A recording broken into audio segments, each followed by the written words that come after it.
সুপ্রিয় দর্শক, আসসালামু আলাইকুম। গৃহিণীর স্বপ্নের চ্যানেলে সবাইকে স্বাগতম। কেমন আছেন সবাই? আশা করছি আল্লাহর অসীম রহমতে সবাই সুস্থ আছেন, ভালো আছেন। আলহামদুলিল্লাহ, আমরাও ভালো আছি। নতুন দিনের গল্প কথা দিয়ে নতুন আরেকটি পর্ব সাজিয়েছি। আশা করছি সকলেরই ভালো লাগবে। ভিডিওর কাজকর্ম বা কোনো অংশ আপনাদের কাছে যদি একটু করে হলেও ভালো লেগে যায়, প্লিজ একটি লাইক দিয়ে আমার ভিডিওটি কন্টিনিউ করবেন। আপনি যদি আমার চ্যানেলে নতুন ভিজিট করে থাকেন, চাইলে চ্যানেলটি সাবস্ক্রাইব করে দিতে পারেন। আর অলরেডি এই কাজটি যদি করে থাকেন, আপনাকে জানাই অসংখ্য ধন্যবাদ। ভিডিওটি স্টার্ট করেছি সন্ধ্যার পর। আজকে এত সময় ব্যস্ততার মধ্যে দিনটি কেটে গেছে। এর মধ্যে আপনাদের ভাইয়া অফিস থেকে আসার সময় কিছু বাজার নিয়ে এসেছে। তাড়াহুড়া করে কাজ করতে গিয়ে কি করে ফেলেছি দেখেন। বিমের প্যাকেটটি হ্যান্ড ওয়াশের বোতলে রিফিল করে দিয়েছি। তো পরে খেয়াল করেছি, আল্লাহ, আমি এটা কি করে ফেলেছি আজকে। পরে আবার ট্রান্সফার করে নিয়েছি। আমি রিল্যাক্সে কাজ করতে পছন্দ করি, তাড়াহুড়া কোনো কাজ আমার ভালো লাগে না। এমনি তো আজকে আমার অনেক কাজের প্রেশার ছিল। অফ ক্যামেরায় আমি অনেক কাজকর্ম করে নিয়েছি। আমার যেহেতু হেল্পিং হ্যান্ড নেই, আমার কাজ আমাকেই করে নিতে হবে। আমার কিচেনটা হচ্ছে আমার একটি শান্তির জায়গা। আমার কিচেনটাকে আমি খুবই সুন্দর করে পরিপাটি করে রাখার চেষ্টা করি। এই লেক্সাসটা হাতে নিয়ে আমার একটা কথা মনে পড়েছে। একটা সময় জানেন, আমি অনেক লেক্সাস পছন্দ করতাম। তো সেই দিনের পর থেকে আপনাদের ভাইয়া যখন বাজার নিয়ে আসবে, একটা করে লেক্সাস নিয়ে আসবে। এখন লেক্সাস দেখলে আমার এত যে বিরক্ত লাগে বলে বোঝানো যাবে না। আমি পছন্দ করি না, তবে হ্যাঁ, আমার বাচ্চারা পছন্দ করে। দেখেন, আমার ছোট্ট সোনাটা আমার থেকে একটা বিস্কিট চেয়ে নিয়েছে। লেক্সাসের প্যাকেটটি যখন ওকে হাতে দিয়েছি, তখন থেকে আমাকে বিরক্ত করে যাচ্ছে, মা খুলে দাও, খুলে দাও। ওকে যখন দুইটা জিনিস একসাথে দেওয়া হয়, বিস্কুট হোক বা ফল হোক, তখন ও দুইটা থেকে একটা কাউকে না কাউকে দিয়ে দেবে। ও কোনো রকম দুইটা নিতে চায় না। ছোটোবেলা থেকে ওর এই অভ্যাসটা এখনো পর্যন্ত যায় নাই। মাশাআল্লাহ, আলহামদুলিল্লাহ, আমার বাবার স্বভাবটি খুবই ভালো। আমার বড় ছেলে, আমার মেজো মেয়ে, ওরা দুইজনের চাহিদাও অনেক ভালো। মাকে নিয়ে কখনো জ্বালাতন করে নাই। যেটাই দিই না কেন সেটাকেই ওরা বুঝ পেয়ে যায়। আমার ছেলে মেয়েদের যখন টেবিলে খাবার দেওয়া হয়, তখন ওরা আগে খেয়াল করবে মা খাবার খেয়েছে কিনা। যতক্ষণ পর্যন্ত ওদের কাছে বসে আমি খাবার খাই নাই, ততক্ষণ পর্যন্ত ওরা খাবার খাবে না। আমাকে ছাড়া কখনো খাবার খেতে চায় না। ওর বাবা যখন থাকে না, তখন ওদেরকে টেবিলে খাবারগুলি দিয়ে দিই। বড় ছেলে বলবে, মা আমাদের সাথে দুটো খেয়ে নাও, বাবা আসলে না হয় আবার খাবে। আমার বাচ্চাদের কথা শুনে খুবই আনন্দ লেগেছে। এই ভাব ভালোবাসা যাতে আমার মৃত্যুর আগ পর্যন্ত থাকে। তো যাই হোক, আমার বাচ্চাদের প্রশংসা করে অনেক কথা বলে ফেলেছি। বিমের প্যাকেটের ভিতরে অনেকগুলি লিকুইড থেকে গেছে।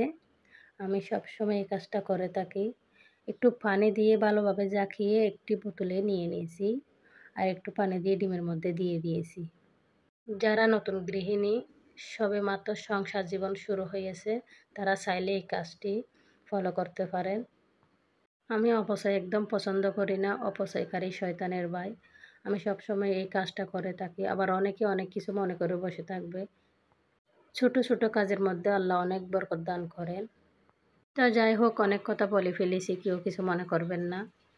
আমার কথাতে কোনো ভুল ত্রুটি হয়ে গেলে সবাই সুন্দর দৃষ্টিতে দেখবেন। তো যাই হোক, এখন আমি বিকেলের জন্য একটু নাস্তা রেডি করব। ডিম দিয়ে পাউরুটির টোস্ট করব। তো পাউরুটির টোস্ট আমার বাচ্চারা সবাই পছন্দ করে। পাউরুটিটা বেশিরভাগ খাওয়া হয়। আমার পরিবারের সদস্য 5 জন। 5 জনের 2 জন বাহিরে। এখন আমরা মা, মেয়ে আর ইরফান 3 জনে ঘরে। তো অল্প করে নাস্তা বানিয়ে আমরা খেয়ে নেব। আজকে চা বানাবো না, পাউরুটির টোস্ট দিয়ে আর কলা দিয়ে খেয়ে নেব।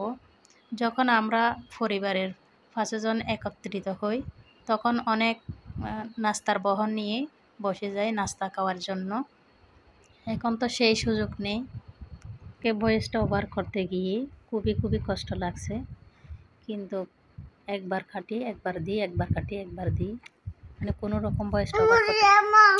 এদিকে আমার বাবাটাও আমাকে ডিস্টার্ব করে যাচ্ছে, বেশি বিরক্ত লাগতেছে, মানে কোনো রকম দেওয়া যাচ্ছিল না।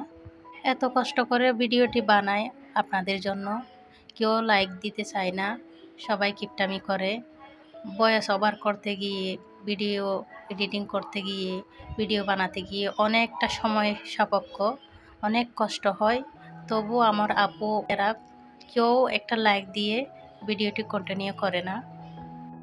এত সুন্দর করে ভিডিও করি আপনাদের চোখের সৌন্দর্য, মনের প্রশান্তির জন্য, তবু আপনারা একটা লাইক দেন না। আমার আজকের ভিডিওটি কেমন লেগেছে আপনাদের কাছে কমেন্ট করে জানাবেন। এদিকে আমি পরোটির টোস্টটি ভেজে নেব।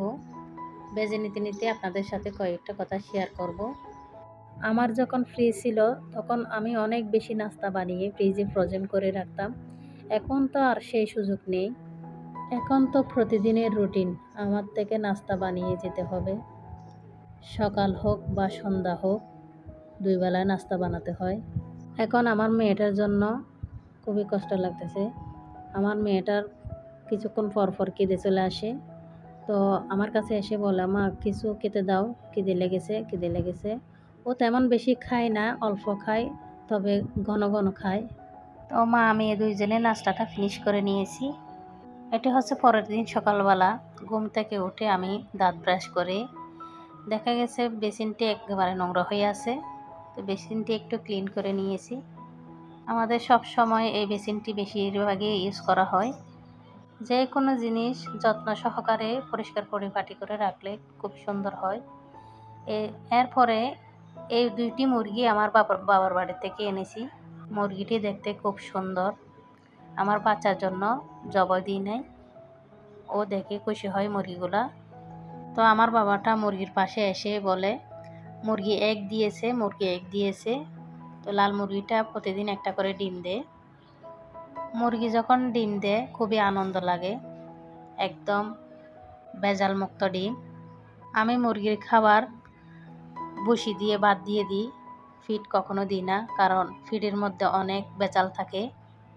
তো এরপরে চলে আসলাম জান্নাতের বেডরুমে। ও স্কুলে যাওয়ার সময় সব কিছু এলোমেলো করে চলে গেছে, তাড়াহুড়া করে। ওর যেহেতু স্কুল 7:30টায়, ও ঘর থেকে 7টায় বের হয়ে যায়। আগে প্রতিদিন আমি স্কুলে পৌঁছে দিয়ে আসতাম, এখন তার সেই সুযোগও নেই।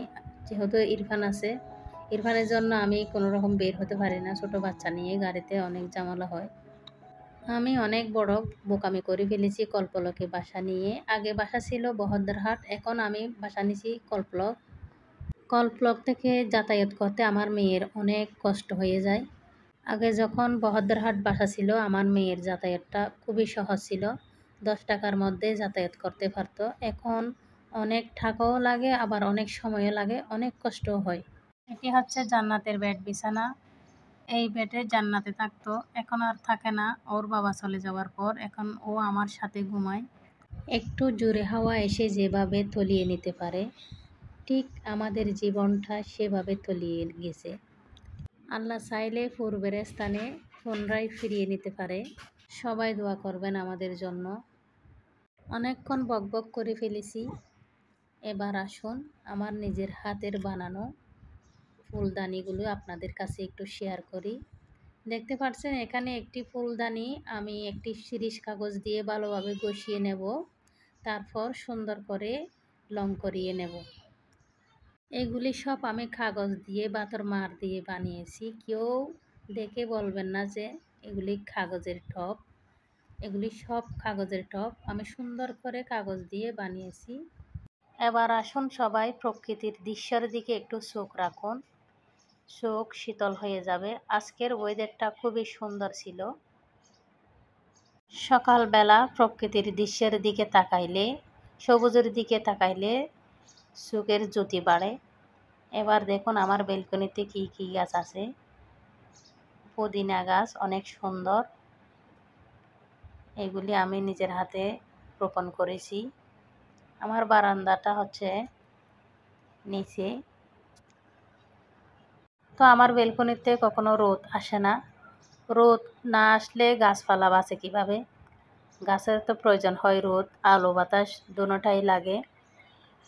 সেই জন্য গাছপালা মরে মরে যাচ্ছে, সব গাছের পাতাগুলি একেবারে লাল হয়ে গেছে, কিছু মরে গেছে। তো আমার আজকের ভিডিও কেমন লেগেছে সবাই কমেন্ট করে জানাবেন। তো আজকে এই পর্যন্ত, আবারও দেখা হবে নেক্সট কোনো ভিডিও নিয়ে। সবাই ভালো থাকবেন, সুস্থ থাকবেন। আল্লাহ হাফেজ। আসসালামু আলাইকুম।